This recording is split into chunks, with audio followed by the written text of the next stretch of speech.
है, एक बहुत बड़ी आर्ट गैलरी ने कॉन्टेस्ट डिक्लेयर किया।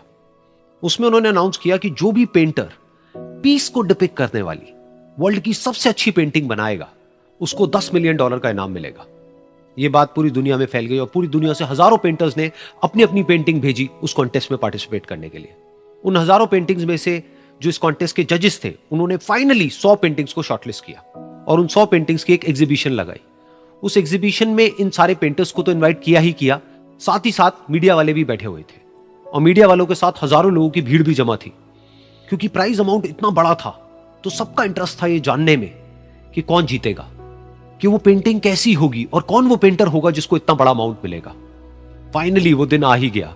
वहां पर सारी ही पेंटिंग्स देखने लायक थी और एक से बढ़कर एक थी। उसमें से कुछ पेंटिंग्स थी जहां पर सबसे ज्यादा भीड़ थी। जैसे एक पेंटिंग थी जहां पर एक बिल्कुल साफ पानी की नदी बह रही थी, जिसके पीछे कुछ पहाड़ थे, उसके ऊपर बर्फ जमी हुई थी और पीछे से सनराइज हो रहा था। एक और पेंटिंग थी जहां पर पेंटर ने पीस को डिपिक्ट किया था फुल मून नाइट के थ्रू, यानी कि एक बिल्कुल पीसफुल लेक थी जिसका पानी बिल्कुल स्टिल था, इतना स्टिल कि उसके अंदर आप रिफ्लेक्शन देख सकते थे आसपास में जो भी कुछ था उसका, बिल्कुल एक मिरर की तरह। और बिल्कुल डार्क आसमान में कुछ तारे चमक रहे थे और एक चांद चमक रहा था। उसके अलावा एक पेंटिंग थी जिसमें बिल्कुल सफेद बादल थे, नीला आसमान था और बिल्कुल हरी हरी घास थी। यानी कि सारी ही पेंटिंग्स ऐसी जिसको देख करके ही मन शांत हो जाए। तो कॉन्टेस्ट बहुत ही टफ था क्योंकि सारी पेंटिंग्स एक से बढ़कर एक थी। तो जजेस के लिए शॉर्टलिस्ट करना कि कौन सी पेंटिंग बेस्ट है, that was very very difficult. लेकिन वो मोमेंट आ ही गया जब जजेस ने अपना माइंड मेकअप कर लिया और एक पेंटिंग को इन सारी पेंटिंग्स में से सिलेक्ट कर लिया और उस पेंटिंग को एक बड़े से कर्टेन के पीछे रख दिया। सामने वो सारे पेंटर्स बैठे हुए थे, मीडिया वाले थे और हजारों लोगों की भीड़ थी। सबकी क्यूरियोसिटी बढ़ती चली जा रही थी क्योंकि अमाउंट बहुत बड़ा था। लेकिन जैसे ही वो पर्दा हटा और सामने से सबने उस पेंटिंग को देखा तो सब हैरान रह गए। सब एक दूसरे की शक्ल देखने लगे। किसी को कुछ समझ नहीं आ रहा था कि एक्चुअल में हो क्या रहा है, क्योंकि वो पेंटिंग जो वहां पर दिख रही थी वो दूर दूर तक शांति को डिपिक्ट नहीं कर रही थी।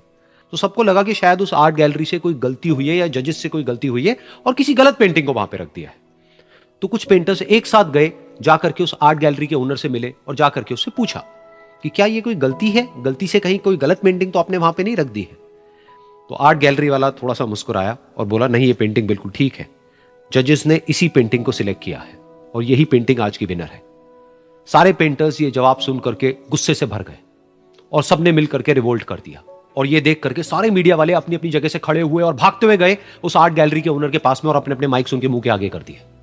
तो अगेन वो आर्ट गैलरी का जो ओनर था वो हल्का सा मुस्कुराया और उसने कहा कि मुझे कुछ बोलने से पहले एक बार इस पेंटिंग को आप लोग ध्यान से देखिए, थोड़ा पास से देखिए, शायद आपको कुछ ऐसा नजर आए जो दूर से नजर नहीं आ रहा है। क्योंकि आप सबने एक चीज तो देख ली कि इस पेंटिंग में आंधी है, तूफान है, चारों तरफ सब कुछ तहस नहस हो रहा है, आसमान में बिजली कड़क रही है, काले बादल हैं, ये सब तो आपने देख लिया। लेकिन एक चीज नहीं देखी कि इस पेंटिंग में एक घर भी है। उस घर में एक छोटी सी खिड़की है जहां पर एक आदमी खड़ा हुआ है। ध्यान से जाकर के देखिए, वो जो आदमी खड़ा हुआ है और बाहर देख रहा है उस घर से, उसके चेहरे पर कोई डर नहीं है बल्कि एक हल्की सी मुस्कान है, एक ठहराव है, एक सुकून है। और यही है शांति का असली मतलब।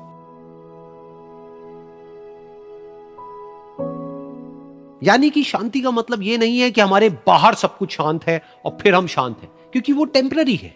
असली शांति का मतलब यह है कि हमारे बाहर चाहे जो कुछ भी हो रहा हो, हम अंदर से पूरी तरह से शांत हैं, हमारा मन शांत है।